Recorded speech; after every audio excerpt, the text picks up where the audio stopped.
Hello everybody, Ravion here, back with another episode of Sakura Shrine Girls. And I am sorry for the lack of uploads in the past few days because I've been sick and my voice was dead and my throat was really hurting. But today, my voice is a bit better, my throat still hurts quite a bit. And I'm on an antibiotic for it and I'm on a bunch of other medicine, like 3 other different things. But, I am back, and for today, we are going to be recording an episode of Sakura Shrine Girls, because I feel sorry, and I want to give you another video that you will enjoy more than my one-off ones. So, let's get into the game. Let's get into the novel, should I say. Well then.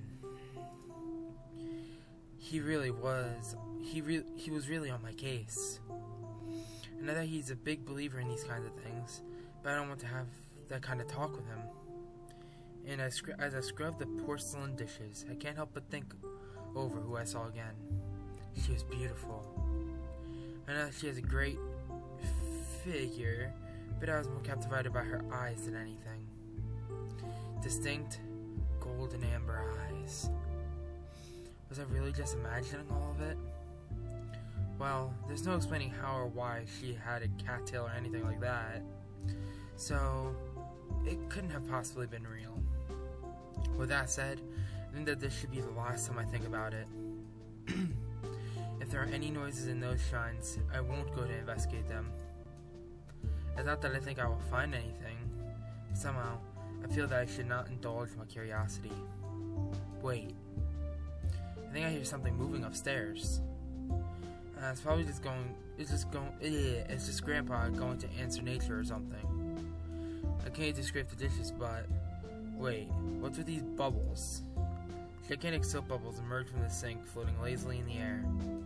Look deeper into them, and their reflection. I can't quite make out what I see in their depths. All of them pop out once in my face. That's suspicious. Is this like one of the Nekos? What was that exactly? Something about the air feels odd. I can't quite put my finger on it, but something does not feel right. Wait, I still hear movement upstairs, and I can hear the distinct creak of my bedroom door opening. Why would Grandpa be entering my room? I put down the plate I'm cleaning and head upstairs. The door to my room is unhinged. I definitely left it closed when I left. Looking over to Grandpa's room, his door is firmly shut as well. He always leaves it open whenever he leaves the room and plans to go back there. So if it wasn't him who opened the door to my room, who was it? Well, I have to look. Oh, let's get ready for a screenshot. I opened the door wide open, giving me an obstructed view of my room.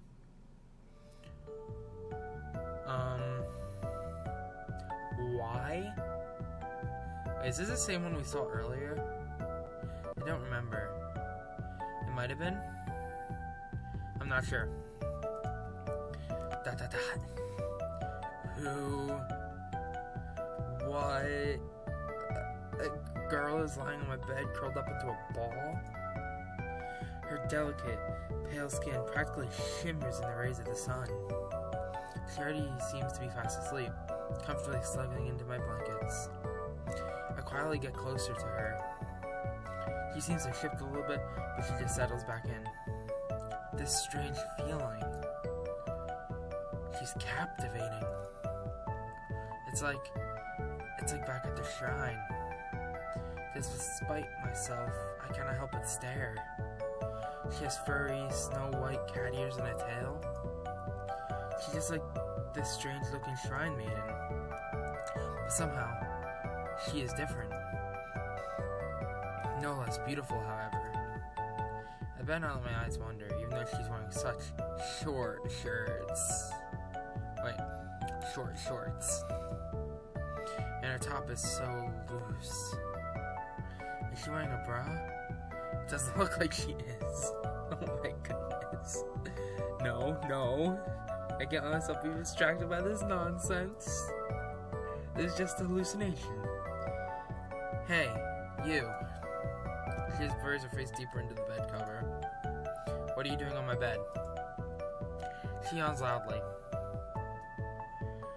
Oh, I'm sleepy. I look so comfortable on your bed. The sun is shining through the window just the right way. It's true. She's soaking up the sunlight just like how a cat would. But you just broke into my home.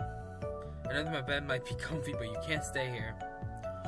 Why not? It's illegal. How did you get in here anyway? There's always a way. You just have to find the right place at the right time.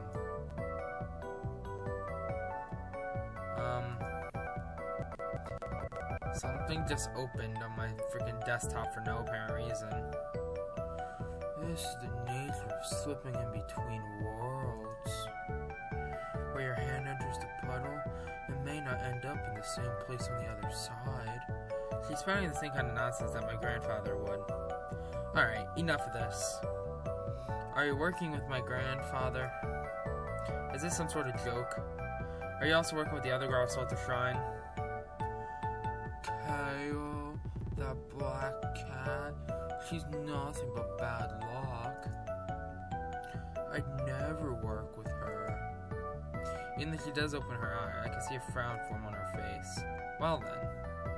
Well, when you're done napping, please see yourself out. Okay. No problem. Sun returns to her face and she stretches out, letting the sun's rays soak into her alabaster skin. I can't help but looking at her as I slowly back out of the room. Yo, I'd be weirded out. Am I going mad? I don't want to open the door again. And I look there and she's on my bed, happily lying in the sun rays. If that actually happened, then what does that mean? I thought that my grandpa was just becoming senile. But what if? Tell him, Bill. Who are you talking to? I'm trying to sleep, damn it. Grandpa walks out of his bedroom, rubbing some sleep out of his eyes. Oh, that look on your face. It's there again. You saw something again, didn't you? No, you're just hearing things, Grandpa. I can't do Grandpa's voice right now because my voice still hurts a little bit, so I can't do it fully. Oh, come on. My hearing isn't that bad yet. And I definitely know that I heard a girl's voice in your room. Don't tell me they've already got a girlfriend from around here. You didn't hear anything, okay? I didn't hear anything either. Well, there's nothing wrong with starting early, you know.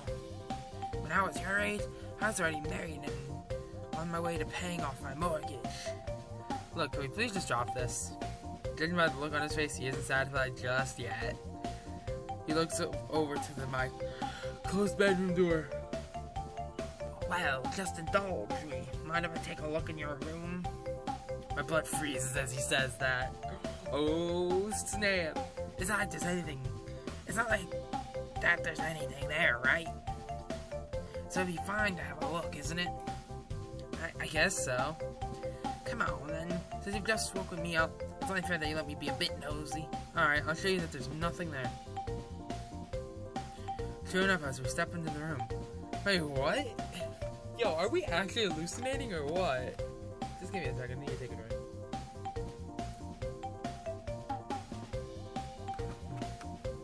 That's good water. There's not another soul to be seen, even though there's a sly smile on Grandpa's face. Ah, I see. So that's how it is. What is it? He just shrugs. Who knows? Maybe my hearing really is going. Anyway, Taru, don't stress out too much about things like that.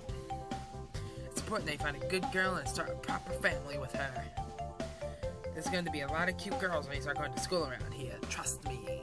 What is he, a guy who just, looks and purrs on everyone? I don't want to know how he knows that. Exactly. So just choose wisely. never know who you might meet. Alright, I get the point. Go get some sleep, okay? I'll make sure I'm quiet. I'll make sure the dishes are clean by the time you wake up. Sounds good, Taro. I'll talk to you later. He slips back out of the room. I breathe a sigh of relief as I hear his bedroom door close. He has to know more about this than he's letting on. Whoever those two weird cat women, whatever they're supposed to be, he has to know something about them. I'm certain of it. I'll go to my bed and take a seat. My hand trails across the blanket, feeling the warmth of the midday sun streaming from my window. Did I really just imagine that? Perhaps I did. But even I have to admit that this warmth I feel in my bed is perfectly shaped. And it does not feel like the warmth you get from sunlight. Was it real? I don't know. I am a skeptic, so I don't normally simply imagine things, nor have I ever imagined things. So what does it mean if I start seeing things like this? This next day, after some sleep and some time spent thinking, I managed to collect my thoughts. It just has to be some sort of joke. Grandpa was the one who sent me to the shrine where I saw that strange girl. And the other girl who managed to get into our house, he would have let her in earlier or something. I was right near the front door and I would have heard if someone had gone upstairs. Those damn things creak like crazy or put any weight on them at all. So with all that in mind, I put my uneasy thoughts to rest. School starting today, so this will give me something to take my mind off what is happening. I have to go back to those shrines eventually, that is just a given. If I see those girls again, the best thing to do is not to react to those fake tails and ears they're wearing. After all, since this is just some sort of joke, and another dense Sakura protagonist, the last thing I want to do is give my grandpa the satisfaction of throwing me off. He knows I'm a skeptic, so he must be playing a joke on me. Oh well, he's probably just bored, so I don't see any point in making a big deal out of it. Now then, let's see what the school's like. Arriving out the front, it looks like any other academy I've been to. Kinda busy, nice gardens maintained by the students. Just an ordinary academy in an ordinary suburb. Not particularly exciting, but it's not particularly unfamiliar either. I should be able to settle into here just fine. I arrive at my class without any incident. Now then, students. This is Toru Akita. Please treat him with respect. I am pleased to meet all of you. I hope we can all get along. Now then, where to put you? You could sit in the middle. Sounds fine. People seem to think that you have to sit up the back to avoid attention. But the truth is that you actually stand out if you deliberately pick seats in the back. So, the middle is ideal. That way, you're just one face among the crowd. As I take my seat, a shiver goes up my spine suddenly. Is something wrong, Toru? You just shudder then. No, everything's fine. It's that feeling again.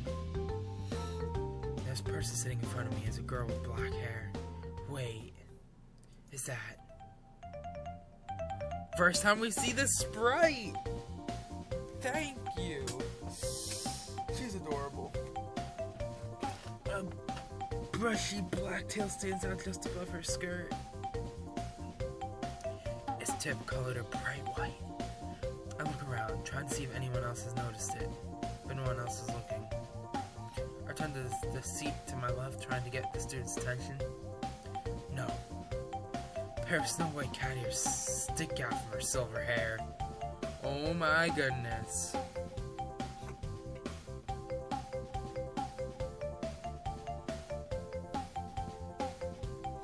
Oh my goodness. Just give me a second. Okay. A pair of snow white cat ears stick out from her silver hair. Are you really okay, Toru? You look pale.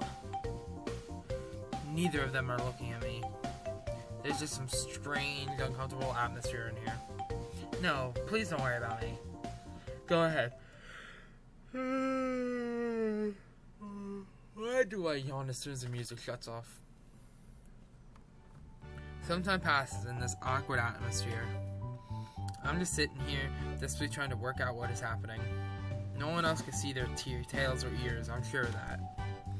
Well then. Would anyone like to volunteer to show Taru around the academy? It's gonna be the two girls. That is not. Practically speaking, someone immediately stands up.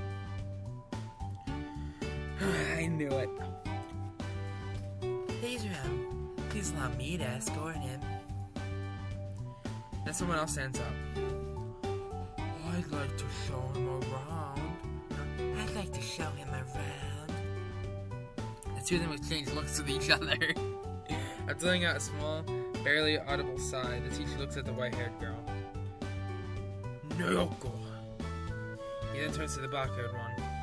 Keio. Please behave yourselves. If both of you want to do it, then you can both go. Although they seem reluctant to accept this, they both nod. Okay, so it's Keio and... Wait, you can just... As you wish. Fine, if it has to be that way. And then Naoko. Before I can even blink, they surround me on either side of my desk. Come on, let me show you around. She grabs me by the hand and starts tugging on it, making me stand up from my seat. I'm sure you have many questions. So please allow me to be by your side. She respectfully offers her hand. Well, okay. What else can I say? Maybe I talk to them both. I can start making sense of what is happening to me. After we've walked some distance, the two of them turn to me. Alright, you two. Yes? Something on your mind, darling? What? Darling? See?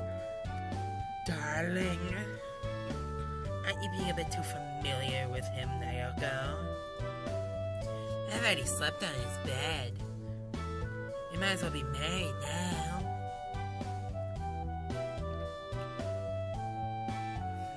I need to think of a different voice for one of them.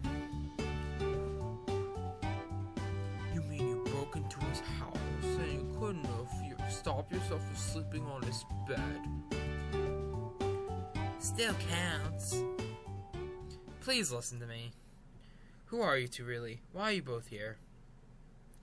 Keio turns her amber eyes back to me.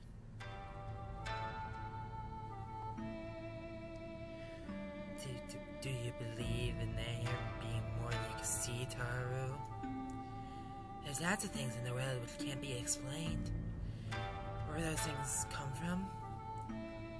That is where we both come from too. In other words, we are spirits. Spirits? Really? Is this what Grandpa meant? That I will not be alone? Do you have any proof of this?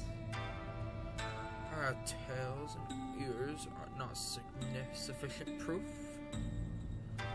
Those are probably fake for all I. Naoko immediately shoves her head underneath my hand. Feel for yourself, it's not a headband. She wants to be pet. Should I pet her? It's a Neko. It's a Neko, I have to. If I had to just pet a Neko in real life, I would. I begin rubbing her head, feeling her ears with my own fingertips. I cannot deny it. These ears, they're real. They have to be real. I pull my hand away, startled. I was beginning to enjoy that petting. You really have no dignity, Naoko. As representatives of the beyond, we must act dignified. This is why I don't like being around you, KO. You're too much of a prude. Have you ever had any fun in your life at all? That is not why we are here. And could you explain to me why you are here then? To make a long story short, both of us were sent here through the Twin Gates. Those two buildings which you refer to as shrines. That place is the worlds between worlds are most thin. It's easy to go back and forth there. That's all well and good, but you're explaining the how. I need to know the why. Well, it's kind of our duty to send people over to the side to make sure everything as it should be. What Naoko was trying to say is that we were sent here to be the guardian spirits of this land, and will reside in your world until it is time to return to the beyond. Guardian spirits, huh? Anyway, the Ascension Festival will be on soon, and we will be fully anchored into your realm. KO told me that you're going to be our priest. She inches closer to me. And actually, at that point, I think it is a good time to end this episode off. Thanks, as I said again, I'm sorry for not uploading the past few days. It's been hard because I've been sick, as I said. But, enough of that. I hope you all enjoyed, and if you did, be sure to quick attack that like button. It really shows me that you're appreciating what I'm putting out. And in other terms, I hope you all had an amazing day, and I'll see you later in my next video. Bye bye.